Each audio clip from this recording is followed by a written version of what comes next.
మోకాల నొప్పులకు ఎటువంటి సర్జరీ లేకుండా ఎపియాన్ పెయిన్ క్లినిక్ అందిస్తున్న అత్యాధునిక చికిత్స. సార్ నమస్తే సార్. నమస్తే అండి. సార్ ఇదివరకు రోజుల్లో పలానా ఊర్లో పలానా వాళ్ళకి క్యాన్సర్ వచ్చిందంట అనుకునేవాళ్ళం. ఇప్పుడు మన కాలనీలోనే ఇద్దరు ముగ్గురికైనా కంపల్సరీగా క్యాన్సర్ అనే పదం వినిపిస్తుంది. ఎందుకు ఇంత ప్రామినెంట్ అయింది సార్? మీరు అన్నట్టు క్యాన్సర్ ఇన్సిడెంట్స్ అంటే ప్రతి సంవత్సరం వచ్చే కొత్త క్యాన్సర్ కేసుల సంఖ్య గణనీయంగా పెరిగిపోతుందండి. 2022 లాస్ట్ టైం ICMR వాళ్ళు ఇచ్చిన ఎస్టిమేట్ అంటే 2 సంవత్సరాల క్రితం భారతదేశంలో 16.5 లక్షల న్యూ క్యాన్సర్ కేసెస్ కనుగొనబడ్డాయని ICMR వారు అంచనాకు వచ్చారు. Indian council for medical research, New Delhi. మన భారతదేశంలో cancer is not a notifiable disease. అంటే మీరు ఇవాళ ఆఫ్టర్నూన్ నేను ఇవాళ క్యాన్సర్ పేషెంట్ చూశాను అనుకోండి, కొత్త క్యాన్సర్ పేషెంట్, నేను ఎవరికి నోటిఫై చేయాల్సిన అవసరం లేదు, ట్రీట్ చేస్తే సరిపోతుంది. ఒక కరోనా పేషెంట్ చూస్తే మాత్రం వెంటనే మున్సిపల్ అథారిటీస్కి నోటిఫై చేయాలి. So cancer is not a notifiable disease కాబట్టి ఇది ఒక అంటే వాళ్ళు చేయలేదు, ఇంకా ఇది ఒక రఫ్ అంచనా అని అనుకుంటున్నాం. సైంటిస్టులు అలాగే డాక్టర్స్ బిలీవ్ చేసేది ఏంటంటే 16 లక్షలు కాదు, more than 25 lakh new cancer cases భారతదేశంలో ఉంటాయని సైంటిస్టులు డాక్టర్లు గట్టిగా నమ్ముతున్నారు. సో క్యాన్సర్ ఇన్సిడెంట్స్ అందున అర్బన్ ఏరియాస్లో చాలా ర్యాపిడ్గా పెరిగిపోతుందండి. ఉదాహరణకి బ్రెస్ట్ క్యాన్సరే తీసుకున్నట్టయితే ప్రతి 4 నిమిషాలకి ఒక స్త్రీ బ్రెస్ట్ క్యాన్సర్ బారిన పడుతున్నారు ఇండియాలో. ప్రతి 6 నిమిషాలకి ఒక స్త్రీ గర్భసంచి ముఖద్వార క్యాన్సర్ వల్ల చనిపోతున్నారు. స్త్రీలలో ముఖ్యంగా ఈ 2 క్యాన్సర్స్ చాలా ప్రిడామినెంట్గా చూస్తున్నామండి. పురుషుల్లో కూడా ఈ గ్యాస్ట్రో ఇంటెస్టైనల్ ట్రాక్ క్యాన్సర్స్, ముఖ్యంగా సౌత్ ఇండియాలో oral cavity cancers, stomach cancer, urban ఏరియాస్లో మళ్ళీ కోలన్ క్యాన్సర్ కూడా చాలా ర్యాపిడ్గా ఇంక్రీజ్ అవుతున్నాయండి. సార్ ఇప్పుడు అర్బన్ అని స్పెసిఫై చేస్తున్నారు, వైజ్ దట్? సో ఇక్కడ ఎందుకు ఎక్కువ? ఇన్ఫ్యాక్ట్ డిఫరెంట్గా అనుకుంటాం కదా సార్? లేదండి, అర్బన్ ఏరియాస్లో పొల్యూషన్ ఎక్కువ. క్యాన్సర్ అవడానికి 2 ముఖ్యమైన కారణాలు. ఒకటి ఎన్విరాన్మెంటల్ ఫ్యాక్టర్స్, అంటే మన చుట్టూ ఉండే మన ఫ్యాక్టర్స్, అవి including our life style. Okay. Genetic factors చాలా చిన్న పర్సెంటేజ్ ఆఫ్ క్యాన్సర్స్కి దారితీస్తాయి. ఉదాహరణకి BRCA1, BRCA2 మ్యూటేషన్ అనాలిసిస్ కనుక ఉన్నట్టయితే బ్రెస్ట్ క్యాన్సర్, ఓవేరియన్ క్యాన్సర్ వచ్చే అవకాశాలు ఎక్కువగా ఉంటాయి. రెడ్ జీన్ మ్యూటేషన్ అనాలిసిస్ ఉన్నట్టయితే థైరాయిడ్ క్యాన్సర్ వచ్చే అవకాశాలు ఎక్కువగా ఉంటాయి. మెడలరీ కార్సినోమా థైరాయిడ్ అంటాము. అలాగే FAP gene, familial adenomatous polyposis coli gene ఉన్నట్టయితే కోలన్ క్యాన్సర్ వచ్చే అవకాశాలు ఎక్కువగా ఉంటాయి. ఈ జెనెటిక్ ఫ్యాక్టర్స్ కాకుండా ఎన్విరాన్మెంటల్ ఫ్యాక్టర్స్ అంటే మన లైఫ్ స్టైల్, అంటే మనం తీసుకునే ఆహారం, మనం ఉండే మన life style of living urban ఏరియాస్లో చాలా వేరీడ్గా ఉంటుంది. ఇప్పుడు ఉదాహరణకి మనం తీసుకునే ఆహారంలో సాచురేటెడ్ ఫ్యాట్స్ ఎక్కువగా ఉంటున్నాయి. ఈ పిజ్జాలు, బర్గర్లు, మైదా, ఇవన్నీ కూడాను అనేక రకాలైన కార్సినోజెన్స్ ఉంటాయి, క్యాన్సర్ కారకాలు ఉంటాయి. ఉదాహరణకి మనం డైట్ ఫస్ట్ కాన్సన్ట్రేట్ చేద్దాం. ఈ మైదా రోజు వాడే మైసూర్ బోండా దగ్గర నుంచి ఉప్మా దాకా, అలాగే ప్రతి కేక్లోను ప్రతి స్వీట్లోను వాడేదంతా కూడాను హోటల్స్లో వాడే రుమాలి రోటీలు అన్నీ కూడా మైదాతో తయారు చేసేవి. సార్ మరి వెస్టర్న్ కంట్రీస్ వాళ్ళు కూడా ఎక్కువగా ఆల్ పర్పస్ ఫ్లవర్ మీద డిపెండ్ అవుతారు. మైదా వాడరు వాళ్ళు. సార్ పిజ్జాలు, బర్గర్, శాండ్విచ్లే కదా, మైదాలు తక్కువగా వాడతారు మేడం. అక్కడ కూడా చాలా ఎక్కువ cancer incidents. Welcome to it. మైదా చాలా ఎక్కువ మైదా యూసేజ్ ఉన్న ఏరియాల్లో క్యాన్సర్ వచ్చే అవకాశాలు ఎక్కువగా ఉంటాయి. మైదా తయారు చేసే క్రమంలో వాడే కెమికల్స్ వల్ల కూడా క్యాన్సర్ వస్తుంది. మైదా తయారు చేసే క్రమంలో వాడే కెమికల్స్ వల్ల కూడా క్యాన్సర్ వస్తుంది. అలా కాకుండా ఈ సాచురేటెడ్ ఫ్యాట్స్ తీసుకున్న వాళ్ళలో ఒబేసిటీ ఎక్కువ ఉంటుంది. ఒబేసిటీ ఉన్న వాళ్ళలో breast cancer, colon cancer, ovarian cancer, endometrial cancer వచ్చే అవకాశాలు ఎక్కువగా ఉంటాయి. సో ఇది డైట్ పరంగా చూసినట్టయితే ఆహారపు అలవాట్లో, అలాగే ప్రతి ఫుడ్ ఐటమ్ కూడా ఇప్పుడు అంతా కూడా కల్తీ లేనిది లేదు. మీరే చూస్తున్నారు, రోజు ఫుడ్ సేఫ్టీ ఇన్స్పెక్టర్స్ ఎలా ఇన్స్పెక్ట్ చేసినప్పుడు పెద్ద మాల్స్లో ఇంక్లూడింగ్ రామేశ్వరం కేఫ్లో స్పాయిల్డ్ ఐటమ్స్ కనుగొనడం జరిగింది. ఇదే కాకుండా మనం కర్ణాటక గవర్నమెంట్ ఈ మధ్యనే పీచు మిఠాయి, కాటన్ క్యాండీలో రోడమిన్ B అనే కెమికల్ ఉంటుంది. పానీపూరిలో చేసే కెమికల్స్ అవన్నీ కూడా క్యాన్సర్ కారకాలని వాటన్నిటిని కూడా బ్యాన్ చేయడం జరిగిపోయింది. ఈ మంచూరియా వేసే కలర్స్, ఆర్టిఫిషియల్ కలర్స్ అన్నీ కూడాను, ముఖ్యంగా ఈ చైనీస్ డిషెస్లో వాడే అజినమోటో అన్నిట్లో కూడా ఈ క్యాన్సర్ కారకాలు ఉన్నట్టుగా అనేక రకాలైన ఫుడ్ సేఫ్టీ ఇన్స్పెక్టర్స్ పర్యవేక్షణలో తెలిసింది. అయినప్పటికీ విరివిగా వాడుతున్నాము. తర్వాత రీయూజ్డ్ ఆయిల్స్, అదే ఆయిల్ వాడుతుంటారు. పొద్దున్నే మీరు మిర్చి బండి దగ్గర వారు బాండి పెట్టి ఆయిల్ పోస్తే సాయంకాలం రాత్రి అయిపోయే వరకు అదే ఆయిల్ వాడతారు. మరుసటి రోజు పొద్దున్న మిగిలిపోయిన ఆయిల్ మళ్ళీ పోసి కావాలంటే కొంచెం ఎక్కువ ఆయిల్ పోసి వాడతారు. అనేక రకాలైన కెమికల్ టాక్సిన్స్ వాటి నుంచి ఉత్పత్తి అవుతున్నాయి. మన ఇంట్లో వాడే మైక్రో ఓవెను, అలాగే టెఫ్లాన్ కోటెడ్ ప్యాన్స్ చాలా పాపులర్. ఒక 20 years బ్యాక్ మీకు గుర్తుందో, మీరు పిల్లలు మీకు తెలియదేమో, నాన్ స్టిక్ ప్యాన్స్. అవును సార్. నాన్ స్టిక్ ప్యాన్స్ నాకు ఒక 20-30 years back very popular. Yes. అందరూ అవే వాడేవారు. ఆయిల్ లేకుండా నేను దోశ వేసుకుంటాను, ఆయిల్ లేకుండా ఆమ్లెట్ వేసుకుంటాను అని అవే వాడేవాళ్ళు. దాంట్లో వాడే ఆ టెఫ్లాన్ కోటింగ్ నుంచి వచ్చే కెమికల్స్ అన్నీ కూడా 100% క్యాన్సర్ కారకాలు. My God. అలాగే ఫ్రూట్స్లోను వెజిటబుల్స్లోను ఉండే lot of anti cancer substances ఉంటాయి, యాంటీ ఆక్సిడెంట్స్ ఉంటాయి. వీటిల్లో క్యాన్సర్ రాకుండా చేసే ఉంటాయి. సో ఇవన్నీ కూడా ఫ్రూట్స్ గ్రీన్స్ వెజిటబుల్స్ ఎక్కువగా తీసుకుంటూ, రెడ్ మీటు ఇవన్నీ తక్కువగా తీసుకుంటూ, ఒమేగా-3 ఫ్యాటీ యాసిడ్స్ ఎక్కువగా ఉండే సీ ఫిష్ని తీసుకోవటం వల్ల కూడా క్యాన్సర్ వచ్చే అవకాశాలు బాగా తక్కువగా ఉంటాయి. క్యాన్సర్తో పాటు హార్ట్ అటాక్స్, సెరిబ్రోవాస్కులర్ యాక్సిడెంట్స్ కూడా తక్కువగా వస్తుంటాయి. ఈ లైఫ్ స్టైల్లో ఫుడ్ అనేది ఒక ఇంపార్టెంట్ ఐటమ్. సో ఇప్పుడు ఫస్ట్ ఆఫ్ ఆల్ ఫుడ్కే ఫస్ట్ ప్రిఫరెన్స్ ఇస్తున్నారు సార్. ఇంటేక్ వల్లే మ్యాక్సిమం వస్తున్నాయి. అందుకని ఇంట్లో హోమ్ కుక్డ్ ఫుడ్స్, బయట వాడే ఆయిల్స్ అన్నీ కూడా పెద్ద పెద్ద స్టార్ హోటల్స్లో వాడే ఆయిల్స్ కూడా డెఫినెట్లీ అన్నీ కూడా క్వాలిటీలో కాంప్రమైజ్ అవుతున్నారు. ఇది నెంబర్ 1. నెంబర్ 2 మన లైఫ్ స్టైల్. విపరీతంగా ఎప్పుడు కూడా ఎయిర్ కండిషన్డ్ ఆఫీసుల్లో కూర్చోవటం, సన్లైట్కి ఎక్స్పోజ్ అవ్వకపోవటం, సెడెంటరీ లైఫ్ స్టైల్కి అలవాటు పడి ఒబేసిటీ వన్స్ అగైన్. ఆ తర్వాత చాలామంది ఇప్పుడు ఈ బీపీఓ ఆఫీస్లో పనిచేస్తుంటారు. రాత్రిపూట మీరు గచ్చిబౌలి వస్తుంటే అన్ని టాల్ బిల్డింగ్స్ నిండా వెల్ లెట్ బిల్డింగ్స్, లక్షలాది మంది ఎంప్లాయీస్ పనిచేస్తున్నారు. చాలా హ్యాపీగా ఉంది, మన పిల్లలందరికీ మంచి ఉద్యోగాలు దొరుకుతున్నాయి రాష్ట్ర ప్రజలకు అందరికీ అని కూడా అనుకుంటున్నాం. ఆ బీపీఓ ఆఫీస్లో పనిచేసే నైట్ టైం పనిచేసే వాళ్ళందరిలో కూడా breast cancer, colon cancer, ovarian cancer, lung cancer వచ్చే అవకాశాలు ఎక్కువగా ఉంటాయి. Because of sleeping patterns. మన రిథం రిథం దెబ్బతింటోంది. రాత్రిపూట పడుకోవాలి, చక్కగా సాయంకాలం 7-8 డిన్నర్ చేసుకుని 9 o'clock లోపల పడుకుంటే, అది కూడా డార్క్ రూమ్లో పడుకుంటే, బెడ్ లైట్ లేకుండా పడుకుంటే, పొద్దున్నే 1 o'clock 2 o'clock మెలటోనిన్ అనే హార్మోన్ ఉత్పత్తి అవుతుంది. ఆ melatonin strong anti cancer properties. ఇప్పుడు మనం అంతా ఏం చేస్తాం, ఇంక్లూడింగ్ మీరు నేను కూడా, రాత్రి 11 దాకా పని చేస్తున్నాము, లేకపోతే 10 దాకా పని చేస్తున్నాము, ఇంటికి వెళ్ళి 1 గంట టీవీ చూస్తూ, ఆ తర్వాత పడుకున్నప్పుడు కూడా ఆ మొబైల్ స్క్రీన్ చూస్తూ, ఆ రోజు ఆ వాట్సాప్ మెసేజ్లకు ఆన్సర్స్ పెట్టి న్యూస్ చూసుకొని పడుకుంటున్నాం, ఆ బ్లూ స్క్రీన్ చూస్తూ పడుకుంటున్నాం. ఇంకెక్కడ ఉత్పత్తి అవుతుంది మెలటోనిన్ హార్మోన్? ఉత్పత్తి అవ్వదు. It has a strong anti cancer properties. So అందరూ కూడా రిథం దెబ్బతింటోంది. పైగా బెడ్ లైట్ వెల్ లైట్ రూమ్లో పడుకున్నా మెలటోనిన్ హార్మోన్ ఉత్పత్తి అవ్వదు. బెడ్ లైట్ అవాయిడ్ చేయాలి, ఎస్పెషల్లీ వైట్ లైట్, అన్ని లైట్స్ అవాయిడ్ చేయాలి. ఎక్సెప్ట్ ఇఫ్ ఎట్ ఆల్ ఇంకా మీకు మరీ భయంగా ఉంటే లైట్ లేకుండా పడుకోవడానికి చిన్న రెడ్ లైట్ వాడండి, అంతే తప్ప మిగతా ఏ లైట్ వాడకూడదు. దానివల్ల ఈ మెలటోనిన్ హార్మోన్ ఉత్పత్తి అవ్వదు. ఆ ఉత్పత్తి అవ్వకపోతే దానికి కావాల్సిన దానికి ఒక ఇంపార్టెంట్ మనకి ప్రొటెక్టివ్ ఏజెంట్, అది క్యాన్సర్ రాకుండా, అది మిస్ అవుతున్నాం. ఇది ఈ 2 వెరీ వెరీ ఇంపార్టెంట్. అలాగే తీసుకునే ప్రతి ఫుడ్ ఐటమ్ కూడా మేడం, ఇప్పుడు మనం తీసుకునే కార్బోహైడ్రేట్స్ సోర్స్ ఎక్కువైపోతుంది. వైట్ రైస్, ఈ వైట్ రైస్కి బదులు మనం దంపుడు బియ్యము, పార్బాయిల్డ్ రైస్ అవి తీసుకున్నట్టయితే డెఫినెట్గా న్యూట్రిషియస్గా ఉంటాయి. అలాగే white rice, white maida, white sugar is equally dangerous అండి. మనం ఎంతవరకు కార్బోహైడ్రేట్స్ తీసుకోవాలి, ప్రిఫరబుల్లీ ఆ carbohydrates 50% of our diet should contain carbohydrates. Preferably that carbohydrate should come from, not from white sugar. It should come from fruits.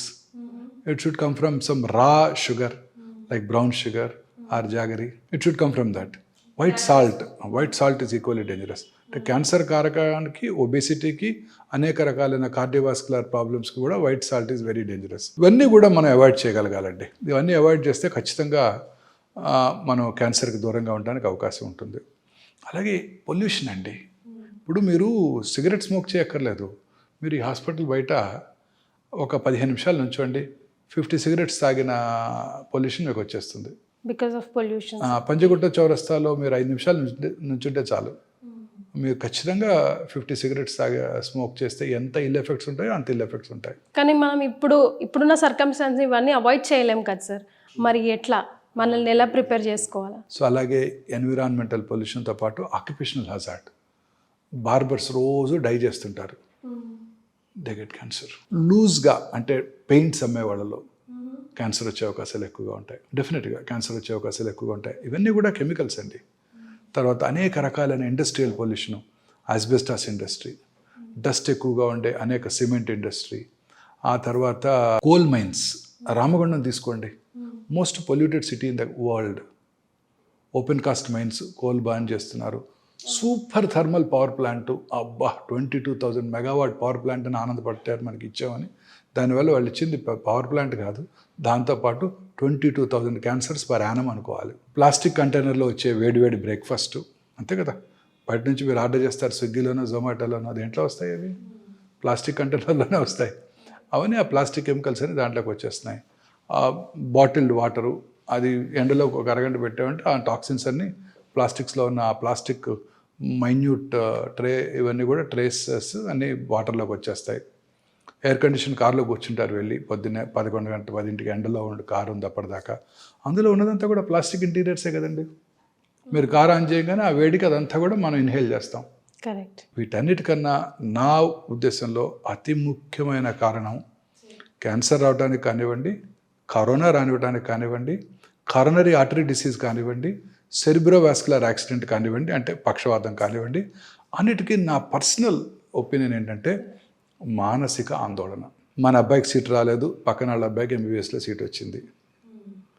మన ఇంట్లో మా సార్కి promotion రాలేదు, పక్క ఇంట్లో వాళ్ళకి ప్రమోషన్ వచ్చేసింది. వాళ్ళ కారు మనకన్నా బెటర్ కారు. ఇలా వాళ్ళ అబ్బాయికి పెళ్ళి అయిపోయింది, మన అబ్బాయికి ఇంకా పెళ్లి కాలేదు. స్కూల్లో మన అబ్బాయి ఫస్ట్ ర్యాంక్ రాలేదు, పక్కింటి వాళ్ళ అబ్బాయి ఫస్ట్ ర్యాంక్ వచ్చాడు. ఇలా అనేక రకాలైన ఆందోళనలు, మానసిక ఆందోళన ఈ అర్బన్ ఏరియాస్లో ఎక్కువైపోయినాయండి. How it leads to cancer sir, can you please explain? Yes, మానసిక ఆందోళన మన ఇమ్యూనిటీకి మోస్ట్ ఇంపార్టెంట్.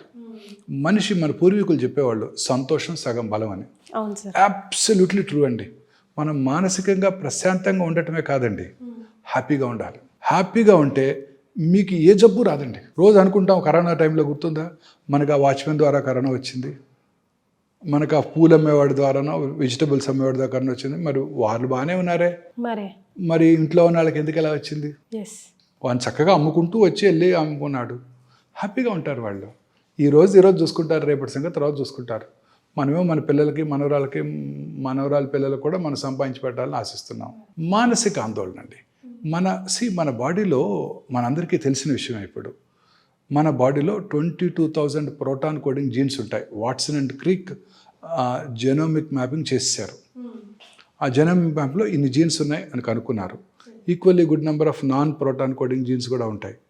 ఈ 22,000 ప్రోటాన్ కోడింగ్ జీన్స్లో ఒక 500 to 600 ఆంకోజీన్స్, అంటే క్యాన్సర్ కారక జన్యువులు ఉంటాయని సైంటిస్టులు కనుక్కున్నారు. Now this is accepted world wide. ఈ క్యాన్సర్ కారక జన్యువుల్లో ఉండే మ్యుటేషన్స్ అంటే అవి మార్పు చెందుతుంటాయి, దానివల్లే క్యాన్సర్ వస్తుందని ఇప్పుడు సైంటిస్టులు గట్టిగా నమ్ముతున్నారు. సో ఆ మ్యుటేషన్స్ మీలోను, నాలోను, వాళ్ళలోనూ రోజు వస్తుంటాయి. మన immunity takes care of them. మన ఇమ్యూనిటీ ఎప్పుడైతే దెబ్బతిందో అప్పుడు ఆ మ్యుటేషన్స్ ఎక్కువగా వ్యాప్తి చెంది క్యాన్సర్కి దారితీస్తాయి. ఒక వెరీ ఇంట్రెస్టింగ్ ఎగ్జాంపుల్ అండి. ఒక పేషెంట్కి మెలనోమా వచ్చింది, అంటే స్కిన్ క్యాన్సర్. అది మెలనోమా స్కిన్ క్యాన్సర్, అమెరికాలో క్యూర్ అయిపోయింది. క్యూర్ అయిపోయిన 20 సంవత్సరాల తర్వాత వారు ఒక యాక్సిడెంట్లో బ్రెయిన్ డెడ్ అయ్యారు కాబట్టి వారి కిడ్నీని తీసి ఇంకొక మనిషికి డొనేట్ చేశారు. మనలో కిడ్నీ రాగానే ఒక పేషెంట్ రెసిపియంట్ అంటాం, అంటే కిడ్నీ తీసుకున్న వాళ్ళు. డోనర్ ఏమో ఈ brain dead person who had melanoma 20 years back. ఈ రెసిపియంట్ ఆ కిడ్నీని రిఫ్యూజ్ చేస్తుంది. ఎవరికైనా అంతే. ఇప్పుడు మీరు కిడ్నీ ట్రాన్స్ప్లాంట్ చేస్తే ఐడెంటికల్ ట్విన్ కాక ఇంకెవరి తల్లి దగ్గర నుంచి కొడుకు ఇచ్చినా, కొడుకు దగ్గర నుంచి తల్లికి ఇచ్చినా, first thing body does it rejects the kidney. దానికి మన బాడీలో టీ సెల్ మీడియేటెడ్ ఇమ్యూనిటీ అంటారు. టీ సెల్స్ ఉంటాయి. కరోనా టైంలో విన్నాం బి సెల్స్, టీ సెల్స్. నాకు యాంటీబాడీస్ ఎక్కువ ఉన్నాయి, మీకు తక్కువ ఉన్నాయి అని విన్నాం కదా మనం. ఆ T cells are called killer cells. ఆ టీ సెల్స్ ఏం చేస్తాయి, ఆ ట్రాన్స్ప్లాంట్ అయిన కిడ్నీని రిజెక్ట్ చేసేస్తాయి. అలా రిజెక్ట్ చేయకుండా ప్రతి కిడ్నీ రెసిపియంట్కి ఇమ్యూనో సప్రెసివ్ థెరపీ పెడతారు డాక్టర్స్, నెఫ్రాలజిస్ట్. అప్పుడు ఆ టీ సెల్ మీడియేటెడ్ ఇమ్యూనిటీని బ్లంట్ చేసేసి ఆ కిడ్నీని ఆ బాడీ రెసిపియంట్ ఉంచుకుంటుంది. సో ఇమ్యూనిటీ తగ్గిస్తారు కావాలని. సో ఈ పేషెంట్కి ఏమైంది, ఆ కిడ్నీ రెసిపియంట్కి ఏమైంది, ఆ కిడ్నీలో ఉన్న ఆ రెసిపియంట్కి మెలనోమా వచ్చింది. అంటే 20 సంవత్సరాలుగా ఆ మెలనోమా స్కిన్ క్యాన్సర్ సెల్స్ కిడ్నీలో ఉండి ఈ రెసిపియంట్కి ఇమ్యూనోసప్రెసివ్ థెరపీ ఇవ్వగానే అవి యాక్టివేట్ అయిపోయాయి. సో చూడండి, immunity plays a very major role. It's very very important. Immunity plays a very major role. Sir ఏ క్యాన్సర్కైనా బాడీ జనరల్ సిమ్టమ్స్ అయినా త్రో చేయదా సార్? ఎందుకంటే చాలా మందిలో విన్నాం సార్, ఇటు ఫ్రెండ్ సర్కిల్లో కానివ్వండి, ఇటు ఫ్యామిలీస్లో కానివ్వండి, థర్డ్ స్టేజ్కే అలర్ట్ అవుతున్నారు. అంతవరకు తెలియకుండా ఎలా ఉంటుంది సార్ బాడీ? లేదండి, cancer is a silent killer. మీరు పెద్ద పెద్ద సెలబ్రిటీస్ చూశారు కదా, అందరూ 4th స్టేజ్లోనే డయాగ్నోస్ చేయబడ్డారు. Steve Jobs. ఎస్. సో ఈ బ్రెయిన్ క్యాన్సర్ లక్షణాలు తీసుకున్నట్టయితే అర్లీ మార్నింగ్ హెడేక్, ఓకే, పొద్దున్నే లేవగానే హెడేక్, లేకపోతే నిద్రలో హెడేక్తో నిద్ర లేవటం 4 గంటలకు 5 గంటలకు, వర్సనింగ్ హెడేక్ ఎస్పెషలీ 50sలో, very characteristic symptom of brain tumour. అలాగే ఫిట్స్ రావటం, కన్వల్షన్స్, తర్వాత హెడేక్ అంటే ఫిట్స్తో పాటు సడన్గా కాన్షియస్నెస్ కోల్పోవటం, ఇవన్నీ కూడా warning signals of brain tumour. బ్రెయిన్లో ఎక్కడైతే లొకేషన్ని బట్టి సిమ్టమ్స్ ఉంటాయి. ఉదాహరణకి చిన్న మెదడు అంటాం, సెరిబెల్లం, అక్కడ కనుక క్యాన్సర్ వచ్చినట్టయితే ఆల్కహాల్ తాగిన వాళ్ళు ఎలా నడుస్తారో అలా నడుస్తుంటారు. తర్వాత ఫ్రాంటల్ లోబ్లో వచ్చింది అనుకోండి, అందరి ముందు డ్రెస్ చేంజ్ చేసుకోవటం వెరీ ఇంపార్టెంట్. ఓకే. సో కొన్నిసార్లు అందరి ముందు యూరిన్ పాస్ చేయటం, అందరి ముందు డ్రెస్ చేంజ్ చేసుకోవటం, లొకేషన్ని బట్టి ఫ్రాంటల్ లోబ్లో. కొంతమందికి బ్రోక స్పీచ్ ఏరియాలో ట్యూమర్ వచ్చింది అనుకోండి, అంతా బాగానే ఉంటుంది, మాట్లాడలేరు వాళ్ళు, ఈ కాంట్ ఎక్స్ప్రెస్ ఎనీథింగ్, అలా చూస్తుంటారు అంతే. కూర్చోండి అంటే కూర్చుంటారు, పడుకోండి అంటే పడుకుంటారు, ఆయన ఏమైనా చెప్పాలంటే నోట్లోంచి మాట రాదు. కొంతమందికి విజన్ డిస్టర్బెన్సెస్, కొంతమందికి మోటార్ ఏరియాలో వచ్చిందంటే ఆపోజిట్ సైడ్ కాలు చెయ్యి వంకర అదే పని చేయకుండా ఉండటం, ఇలా అనేక రకాలుగా మేనిఫెస్ట్ చేస్తుంది బ్రెయిన్ ట్యూమర్. కిందకు వచ్చామనుకోండి, oral cavity tumours are the commonest tumours in south India in men. ఈ especially gutka paan chewing habits ఉన్న వాళ్ళు ఈ క్యాన్సర్స్ ఎక్కువగా చూస్తుంటాం. సో క్యాన్సర్ రావడానికి అనేక రకాలైన కారణాలు డిస్కస్ చేసినప్పుడు ఈ దురలవాట్లు కూడా చాలా ఇంపార్టెంట్ అండి. స్మోకింగు, అంటే స్మోక్లెస్ టొబాకో అంటారు, అంటే గుట్కా, కైని, అంబారి, ఏదో రకరకాల భాషల్లో వాడుతుంటారు, జర్దా వాడుతుంటారు. చాలామంది అడుగుతుంటారు, నేను ఇక్కడ నోట్లో నములుతాను, ఊసేస్తాను, నేను దాన్ని ఇంజెస్ట్ చేయను లోపలికి, నాకు ఎందుకు వస్తే అంటాడు క్యాన్సర్. ఓరల్ క్యావిటీలోనే కాదండి, అక్కడ ఓరల్ మ్యూకోజా నుంచి అబ్జార్బ్ చేయబడి బాడీలో ఇతర భాగాల్లో కూడా క్యాన్సర్ రావచ్చు. స్మోక్ గురించి చెప్పనవసరం లేదండి. స్మోక్ చేసిన 6 సెకండ్స్లో ఆ టొబాకోలో ఉండే 400 to 500 క్యాన్సర్ కారక సబ్స్టెన్సెస్, కార్సినోజెన్స్ అంటాం, అవి బ్లడ్లోకి వెళ్ళిపోయి లంగ్స్లోనే కాకుండా యూరినరీ బ్లాడర్లోను, ఆడవాళ్ళలో అయితే గర్భసంచి ముఖ ద్వారా సర్విక్స్ దగ్గర కూడా క్యాన్సర్ కలగజేయగలవు. అంత ప్రమాదకరమైంది ఈ టొబాకో. సో ఈ ఓరల్ క్యావిటీ క్యాన్సర్స్ని గుర్తించడం కూడా చాలా కష్టం అండి. అందరూ కూడా లేట్ స్టేజ్లో వస్తుంటారు. మోస్ట్ ఇంపార్టెంట్ సిమ్టమ్స్ ఏంటంటే ఎరుపు తెలుపు మిళితమైన ప్యాచెస్ ఉండటం, అలాగే టంగ్ పైన కానివ్వండి, బకల్ మ్యూకోజా దవడ లోపలి కానివ్వండి, లిప్స్ దగ్గర కానివ్వండి, అంగటి మీద కానివ్వండి, ఎక్కడైనా సరే అవి నొప్పి కలిగించవు, ఎవరు డాక్టర్ దగ్గరికి రారు. తర్వాత మాట స్పష్టత కోల్పోవటం, నాలుక లోపల ట్యూమర్ వచ్చినప్పుడు నాలుక కదలికలు దెబ్బతింటాయి, అప్పుడు మాట స్పష్టంగా ఉండదు. ఇది ఒక important warning signal. Feeling of foreign body sensation in the throat. మామూలుగా మనం ఏదైనా మింగుతున్నాం అనుకోండి, పూర్తిగా మింగలేకపోతే ఒక వేగ్ ఫీలింగ్ ఉంటుంది, ఇక్కడే ఉన్నట్టు థ్రోట్ వెనకాల. మింగినా కానీ అది అలానే ఉందనుకోండి, వాటర్ తాగినా కానీ, that could be a cancer.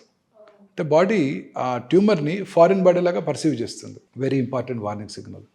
అలాగే చిగుళ్ళ నుంచి బ్లడ్ రావటం, అల్సర్ నుంచి బ్లడ్ రావటం ఓరల్ క్యావిటీలో, ఇవన్నీ కూడా important warning signal off cancer and oral cancer.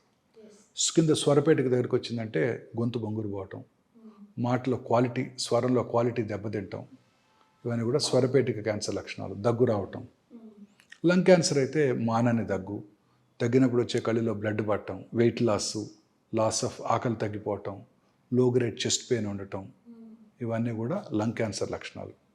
ఇంకా అన్నవాహిక క్యాన్సర్ అయినట్టయితే మింగడానికి ఇబ్బంది పడటం, ఫస్ట్ సాలిడ్స్కి ఇబ్బంది పడటం, సాలిడ్స్ తీసుకున్న మింగలేకపోతే కొంచెం వాటర్ తాగితే లోపలికి వెళ్ళిపోతాయి, ఆ తర్వాత స్లోగా వెళ్ళని కూడా వెళ్ళవు, మెత్తగా చేసుకొని తినాల్సి వస్తుంది, తర్వాత లిక్విడ్స్ మాత్రమే వెళ్తుంటాయి, తర్వాత దానికి కూడా బ్లాక్ అయిపోవచ్చు, అప్పుడు కానీ రారు డాక్టర్ దగ్గరికి. మెయిన్ కారణం పేదరికం, డబ్బులు లేవు. తర్వాత స్టమక్ క్యాన్సర్, ఇది commonest cancer in south India, ముఖ్యంగా ఈ 2 రాష్ట్రాల్లో, ఆంధ్రప్రదేశ్, తమిళనాడు చాలా కామన్. వీరు తీసుకునే ఆహారం కామనెస్ట్ ఈజ్ రైస్. మరి రైస్ క్యాన్సర్ కలిగిస్తుందని మీరు బ్లంట్గా అడిగితే ఆన్సర్ లేదు, బట్ కలిగిస్తుందనే చెప్పాలి. మీరు చెప్పే వైట్స్లో రైస్ను కూడా రైస్ కారణం ఏంటంటే ఈ గ్యాస్ట్రిక్ క్యాన్సరు 2 దేశాల్లో ఎక్కువ కనబడుతుంది. ఒకటి సౌత్ ఇండియాలో, రెండోది జపాన్లో. ఇద్దరికి కామన్ థింగ్ ఏంటండి? రైస్. సరే ఎన్నో జయిస్తున్నాము, ఎప్పటికైనా ఈ క్యాన్సర్ని జయించగలమా లేదా? తప్పక చేస్తామండి. ఈ నియర్ ఫ్యూచర్లోనే ఉంది. మన సైంటిస్టులు ఇప్పుడు they are on the job. So ఈ క్యాన్సర్ లక్షణాలు ఇవన్నీ కూడాను మనం ఒక అవగాహన కనుక పెంచుకుంటే, ఈ లక్షణాలు ఉన్నప్పుడు డాక్టర్ దగ్గరికి వెళ్ళి పరీక్ష చేయించుకొని అది క్యాన్సర్ కాదు అని నిర్ధారణ చేసుకోవడం చాలా ఇంపార్టెంట్. మీరు అడిగిన నెక్స్ట్ క్వశ్చన్, ఎప్పటికైనా దీన్ని జయించగలమా? ఎస్, ఖచ్చితంగా జయిస్తారు సైంటిస్టులు. It not very far off. ఇప్పుడు క్యాన్సర్ని ఇప్పుడు కొన్ని రకాల టెస్టులు వచ్చేస్తున్నాయి, ఇంకా FDA అప్రూవల్ రాలేదు. గ్యాలరీ టెస్ట్ అంటారు. నిన్ననే మీరు ఒక పోడ్కాస్ట్ వినే ఉంటారు. బిల్ గేట్స్ జెరోదా అనే ఒక ఫేమస్ యాప్ ఉంది, stocks broking app, very famous. దాని CEO యంగ్ మ్యాన్, ఆయనతో పాడ్కాస్ట్ చేశారు. ఓకే. ఆ పాడ్కాస్ట్లో ఆయన మీ హెల్త్ని ఎలా కాపాడుకుంటారంటే, నేను ఒక టెస్ట్ చేయించుకుంటాను, గ్యాలరీ అనే టెస్ట్ అన్నారు ఆయన. ఆ గ్యాలరీ టెస్ట్ ద్వారా బ్లడ్లోనే బ్లడ్ టెస్ట్ చేసి 50 నుంచి 60 రకాల క్యాన్సర్లు వస్తాయో లేవో చెప్పేయచ్చు అంట. అది ఈ మధ్య వచ్చింది, ఇంగ్లాండ్లోనే ఫస్ట్ క్లినికల్ ట్రయల్స్ జరుగుతున్నాయి, ఇంకా FDA అప్రూవల్ కూడా రాలేదు. Okay sir. ఇప్పుడు గార్డెన్ 360 అని ఒక టెస్ట్ వచ్చేసింది. అందులో ఎస్పెషల్లీ ఇప్పుడు కోలన్ క్యాన్సర్ వస్తుందా లేదా తెలుసుకునే టెస్ట్ ఇప్పుడు అందుబాటులో ఉంది మనకు కూడా. ఓకే. ఈ రిస్క్ ఉన్న వాళ్ళందరికీ కూడా ఈ గార్డెన్ టెస్ట్, అది బ్లడ్లోనే. సో ఈ బ్లడ్లోనే ఇందాక నేను చెప్పాను కదండి, మన బ్లడ్లోనే క్యాన్సర్ సెల్స్ని డయాగ్నోస్ చేసే ఫెసిలిటీస్ వచ్చేసాయి ఇప్పుడు. దీన్నే లిక్విడ్ బయాప్సీ అంటారు. అంటే 10 ml బ్లడ్ తీసుకొని ఆ 10 ml బ్లడ్లో సర్క్యులేటింగ్ ట్యూమర్ సెల్స్ ఉన్నాయా లేవా, అంటే క్యాన్సర్ కణాలు బ్లడ్లో ఉంటాయి, ఉన్నాయో లేవో చూసుకొని ఆ సర్క్యులేటింగ్ ట్యూమర్ సెల్స్ని ఐడెంటిఫై చేసే టెక్నాలజీ ఇప్పుడు అందుబాటులోకి వచ్చేసింది మనకి ఇక్కడ హైదరాబాద్లో. Super sir. అలాగనే ఆ బ్లడ్లోనే సర్క్యులేటింగ్ ట్యూమర్ ఫ్రీ DNA ఉందో లేదో తెలుసుకొని ఆ DNAది నెక్స్ట్ జనరేషన్ సీక్వెన్సింగ్ టెస్ట్ చేసి, ఇంతకుముందు చెప్పానే ఒక 500 to 600 ఆంకోజీన్స్ ఉన్నాయని, ఆంకోజీన్ మ్యూటేషన్స్ ఏమైనా ఉన్నాయో తెలుసుకునే ఫెసిలిటీ బ్లడ్లోంచే వచ్చేసింది. ఇప్పుడు ఇవన్నీ అందుబాటులోకి వచ్చాయి. ఇప్పుడు రీసెర్చ్ అంతా దీని మీదనే ఫోకస్ చేస్తున్నారు.